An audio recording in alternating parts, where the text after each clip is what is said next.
what my work shows, my data shows, and my experience shows is that silver was not confirming the gold's move. I believe on precious metals confirmation, just like the Dow theory, and felt that 1850 was probably about the top for the silver market, and that it would be coming down, and that is happening. Gold actually did better than I expected. I thought it might be capped off around the 1250 level, and I was wrong. It did better than that, but it too is now falling. I think we are going to get a retracement of some type, but the dynamics on the commitment of traders is very, very robust on the short side and long side. Every long has to match a short and vice versa. For silver, it's basically at an all-time high, which means the probability is very great that the price will come down. And again, that's what we're witnessing. So I think we're going to have to back and fill and find a new bottom, a new base, and rebuild and come back up. That's the most likely scenario. Now, I was recently talking with Rick Rule. He was saying that in his career, he's only seen what's happening right now 2 other times. What's happening is, if you look more broadly for a longer term, we're seeing the dollar rise and we're seeing gold and silver rise. And he was saying that's very bullish for gold and silver. What is your perspective? Well, similar.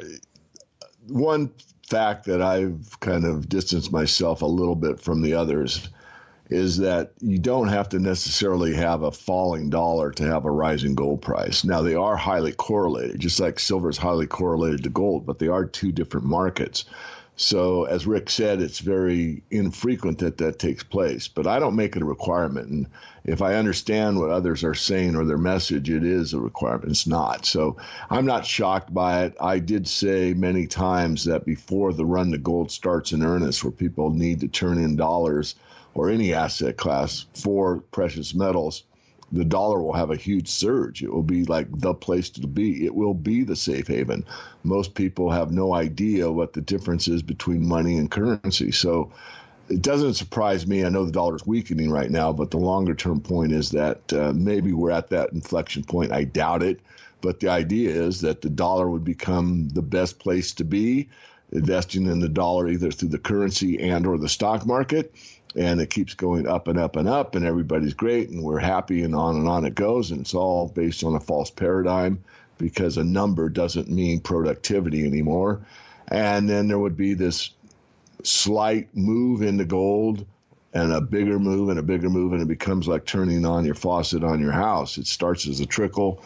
You turn the handle, it gets a little stronger, a little stronger, a little stronger. When it's opened up all the way, there's such a rush into gold, it basically can't be stopped, and the manipulation finally comes to a halt. Now, turning to the news, if you look at what Trump is doing right now, he's planning today to propose a tax plan that would lower corporate taxes to 15%. And the market, is reacting positively to this. We're seeing the Dow, near all-time highs. It reached an all-time high in March, and it fell a little bit, but now it's coming back to that all-time high again. So what is your perspective of what this kind of tax plan would do for the economy? Because, we're seeing this positive, sentiment is it's going to be great for business and everything. But on the other hand, I was reading an article on MarketWatch, and it was saying that this could cost the government $2 trillion in revenue. And we've talked before how you believe that basically the powers that be can only kick the can down the road for so long, and that the dollar itself is eventually going to be devalued so much we're going to see a dollar collapse. So if the government is going to lose $2 trillion in revenue, what is going to happen to the dollar? Because, how is the government going to pay for all of its expenses? It seems like printing the money would be the only other option. What is your perspective? Yeah, I'm going to qualify by saying this is opinion. I love fact, and most of these interviews are, what do I think? What's my opinion? If you go back and, reread human action, basically human behavior cannot be predicted 100% of the time. Yes, it can be predicted often, but not always. So if we look at what will it mean, you could build a case. Okay, my case would be like this, or my discussion. If we were in an era where the financial systems were honest and there really was capacity that could be expanded, and there was demand based on true need, then by cutting taxes, that saved money might go into higher productivity, and that would be a boom to business. I mean, that's the basic idea. You'll get Austrians that'll probably tell you that. I consider myself an Austrian. Nonetheless, I'm a realist, and that's not the economic conditions we're in. We're saturated in many areas as far as, how many cell phones do we need? We can make them different color. We can add a few features, but basically we're in digressing a little too far here. There's a book called The Reign of Plenty, written by a Frenchman, and basically you get to a place where you're in overcapacity. Not to acknowledge that, 2 billion people live on less than $1 a day. I'm not, trying to be harsh or, one-sided here. What I'm trying to say is that things are so distorted and unbalanced that tax cuts. So what will happen, that's an easy one from my perspective, again, opinion, is that they'll just print it. I mean, does it really matter once you go into the deficit if you print up, 500 billion or a trillion or 2 trillion? I mean, you're basically on the slippery slope.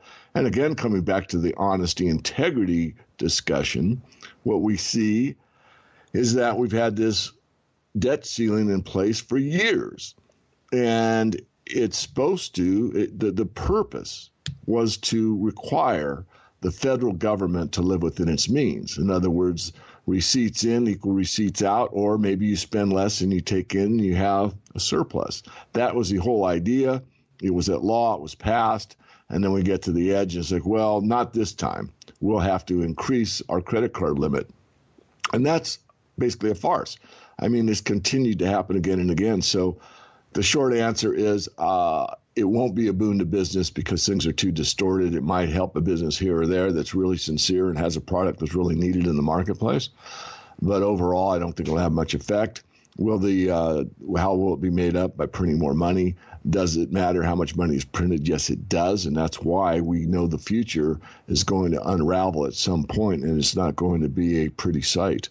Now, there's a lot of problems, with the financial system, as you're talking about. And it seems like, inevitably we're going to see a collapse of the financial system. But there's also a lot of problems geopolitically right now, for example, with North Korea and tensions building with Russia. Did you want to give your perspective on the geopolitical tensions that are rising right now? Well, Elijah, as you know, it's not my forte, but again, opinion. I mean, if you go back and you look at Mike Rivero's work, All Wars Are Bankers' Wars, I think it's a great documentary that everyone in our community really needs to either refresh their memory or look at it for the first time. The crux of the issue is when things get untenable, which they are right now, the easy way out, it's not easy. I'm using easy as in quotation marks. The way out is usually something that's disruptive to the entire economy, and that's usually war. So is this war deliberate? Certainly, again, going back to All Wars Are Bankers' Wars, this war is not the one that the people want, certainly. And the powers that be them on whatever continent, seem to be pretty much egging each other on. Is it all, theater or not? It doesn't matter from the aspect that, bullets still fly, bombs still drop.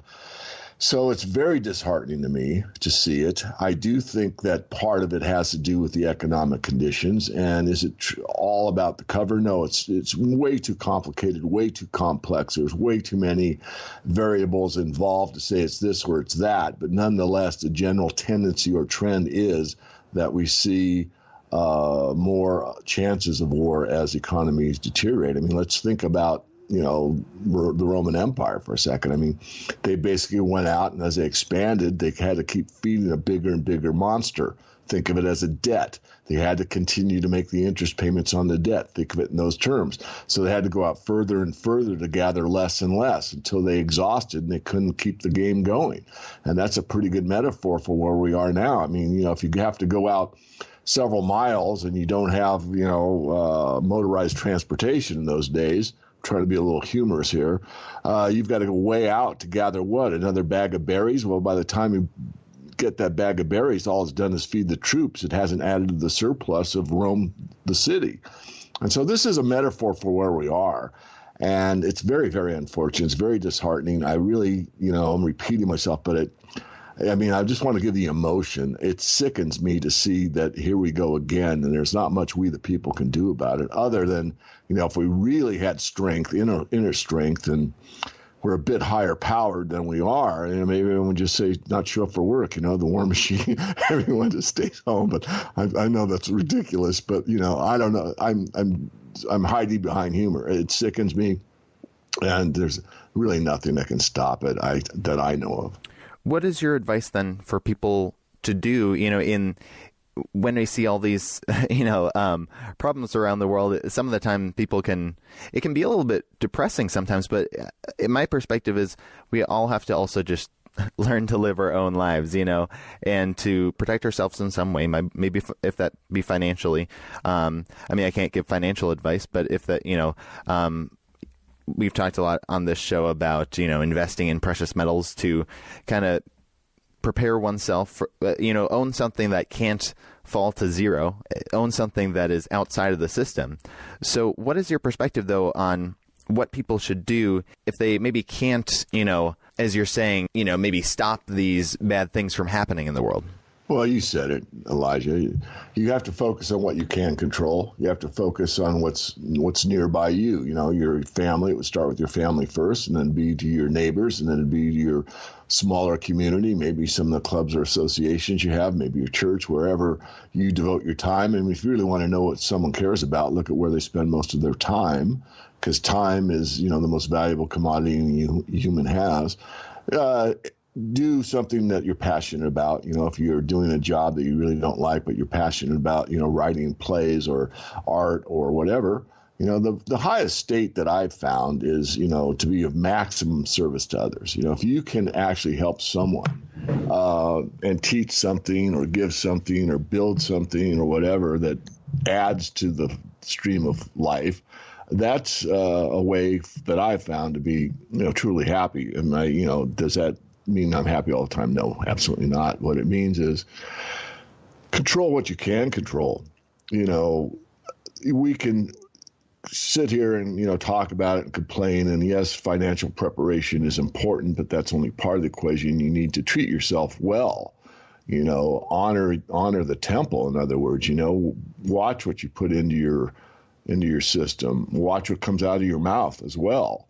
And be of service to others. Take an extra moment to smile at whoever you see at the grocery store that's checking your groceries or whatever. I just think we really need to focus on what we can control, and that's what we say and what we do, what our actions are, and the rest is basically out of our control. But individually, we are the most powerful. It's just we have to be somewhat in unison, and that doesn't mean 100% of us. Again, going back to something we talked about 3 interviews ago, was the Revolutionary War started from a very small minority of people that thought alike, but were willing to sacrifice their honor and their fortune, basically, to overcome a tyrannical taxation system or system that basically put them under a tyrannical government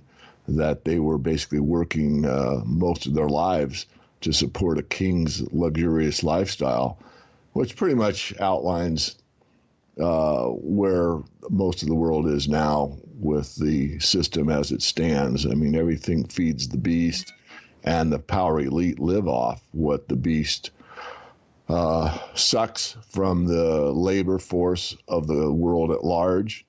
And even that isn't enough to satisfy the beast, so they go and borrow more from those that control it all, which is, of course, the supreme bankers. All right. Well, David Morgan, before we let you go, I wanted to just recap for our viewers. I guess, in your opinion, what are the things that people who are paying attention to the gold and silver markets, what are some things that they should be paying attention to that could impact them? Elijah, if silver gets over 1850 3 days in a row in large volume, I'd be very, very interested, and I'd be, putting out to my members more videos about what to do about it. David Morgan, thank you so much for joining us today for our midweek metals report. Before we let you go, did you want to share with the viewers any last thoughts you had? I really do. I'm going to ask for some help. I have started podcasting, and it's under the Morgan Report. So if you're on iTunes, I guess you just search for the Morgan Report. If you're on Android, I guess you do the same thing. We're starting to get a bit of traction there, and so anyone that listens to your show will be on the podcast if you say it's okay.